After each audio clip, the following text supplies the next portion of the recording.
Hi, my name is Tory Arnberger, and I am doing my presentation over the appropriate use of the internet.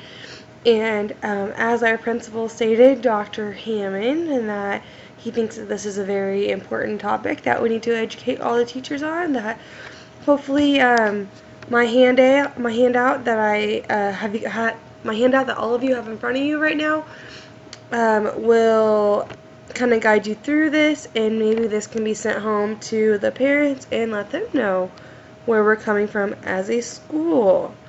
So to start off, I want to talk about copyright laws. I feel as if this is a very important topic because I know that we are trying to save money on textbooks, but it is very important that we abide by all of the copyright laws, because we cannot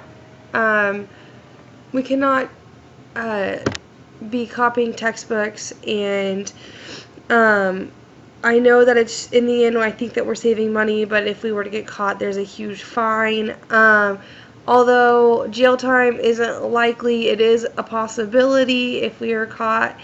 Right now, that's something that's maybe going to help us out in the future is the fact that most of our textbooks are available online. And so it just kind of depends on what Dr. Hammond would like to do with that. But I think it's very important that we stick with the textbooks we have now. And I know that we are moving into a digital era, but the students right now have only been using textbooks. They don't use online textbooks. So we need to make sure that we are incorporating that into our studies, and that we are not copying, that we are abiding by all the laws, and just the fact that somebody went out of their way to make this textbook, therefore we should be giving them the credit that needs to happen. The next thing I want to talk about is plagiarism, and I feel as if this is a very, this happens a lot at our school, and students are not punished for it. So as you can see in our academic honesty plan, there should be consequences for plagiarism. And what students don't understand is plagiarism is taking somebody else's work and not giving them credit. And granted, we do have Safe Assign at our school, but we need to make sure that that's being utilized and that students are not just copying things. And copying and pasting is plagiarism to the T. We also need to make sure that if we do catch someone plagiarizing, then we need to do what is in our honesty plan. You can do one, you can do all of them, you can do anything you want. Students have been kicked off the university for this, and I think that this is a very important topic that we need to work hard on.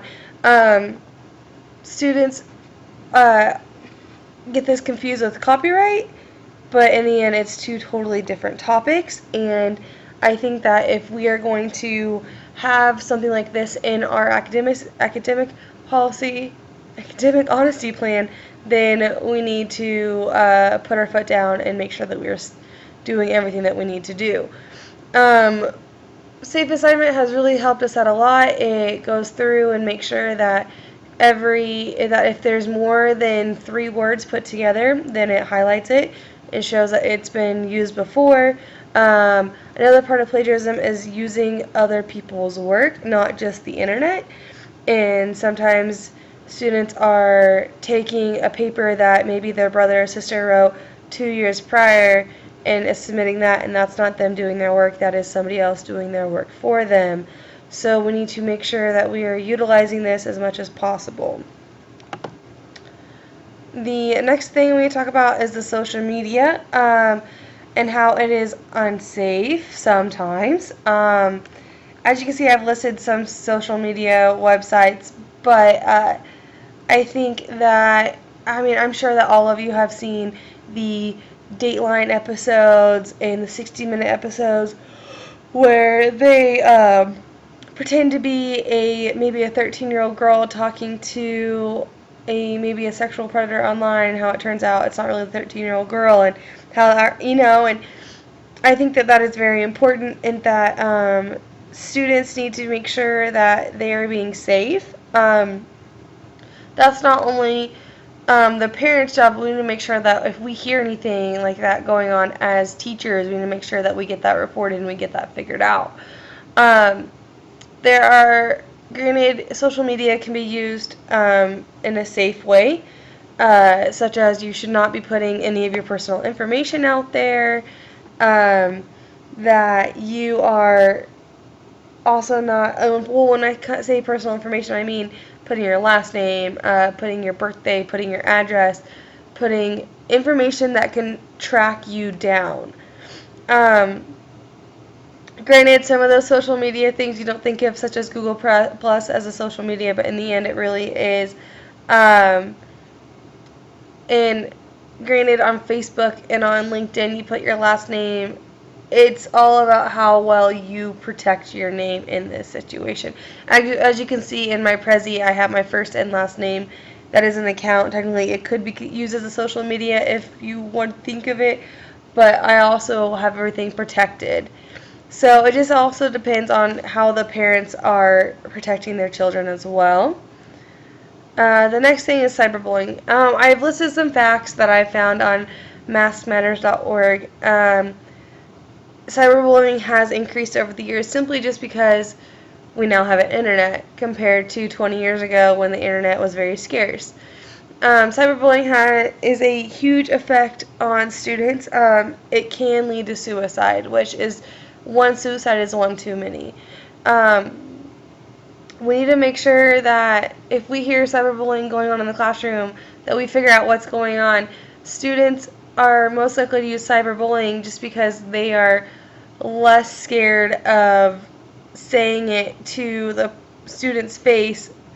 If they can say it to them over the internet, they can put way more mean things, and they think in the end that they're being smarter about it, but really it's hurting the students more. And us as teachers and as administrators, we need to make sure that students feel safe, and that if little Susie is getting bullied at school, most likely she's getting bullied at home on the computer.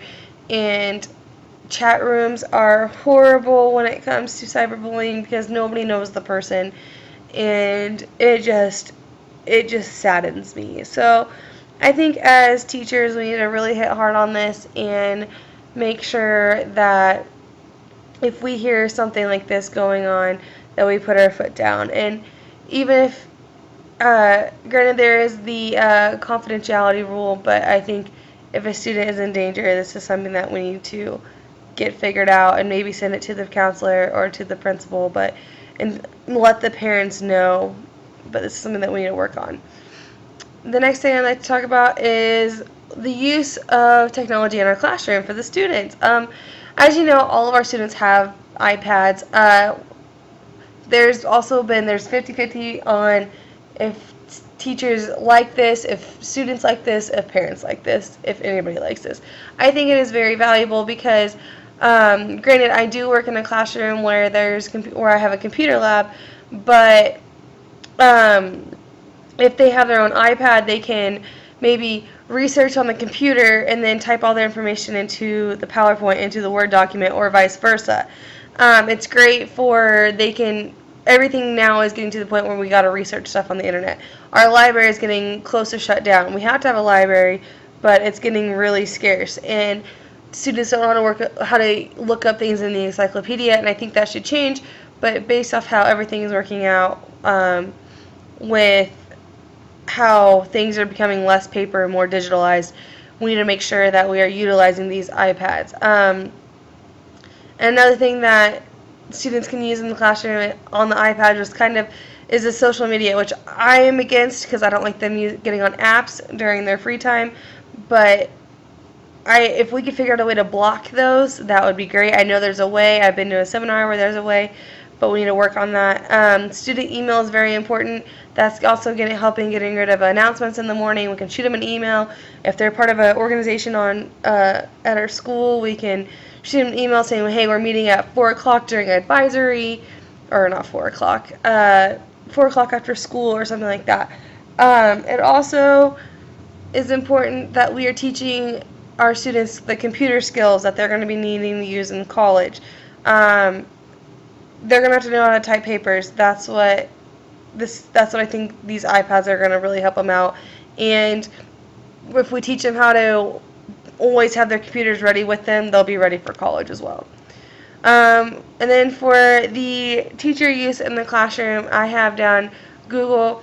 Google is becoming very popular lately. We all have Google emails for our school, which is great, which also means we can use Google Docs, which means we can send those out to our students, and we can start having students edit things and have group projects with Google Docs. Another thing is Google Community is free. We can have them submit their assignments on there, discussion boards, have them record videos and send that. It's all awesome. It's also a great search engine. We all have whiteboards. Some of us have Elmo. Some of us have smart boards. It just depends. But the technology with the whiteboards is just phenomenal. It's crazy how much things have changed within the past 10 years. We also have computers, which are becoming scarce, but we do have our computer labs when needed. I think computer labs are very important for our computer classes, such as when they need to learn Word and Excel and PowerPoint and Access. But like I said, it is becoming very scarce, and they all have their iPads with them. We have educational sites for them to kind of during their buffer time, which I think is very important that we keep utilizing them, along with safe assignment, which will help us cut down on plagiarism and put our foot down with everything else. Parent consent, I think that it's very important that we get this information out to the parents, and that the parents are asking for their kids' passwords, and that if they are on social media sites, that they're their friend, not even just their friend on social media sites, but also their friend in a relationship where if they feel as if they are in danger, they can talk to their parents. The parent-child relationship is getting smaller, and students are not really being able to trust their parents as much anymore, and I think that we need to start utilizing that as much as possible. Another thing that parents should do, and some parents are against this, but I think that they should be checking their children's browser history if they have a home computer, just to make sure that everything's going safe and that they're not on any unsafe sites, along with making sure that their web pages are safe and they are telling their parents what web pages they are attending. Also, they need to sit down and have the conversation over what is safe on the internet and what is not. And then the other thing is they need to make sure that parents know that what information is getting sent out there to students, or what information the students are putting out there on the internet. It's very important that they are not going to be putting out their personal information or maybe any way that's going to endanger them. So that's all I have, and if you guys have any questions, please let me know, but look over the handout and we can talk to Dr. Hammond about it. Thank you.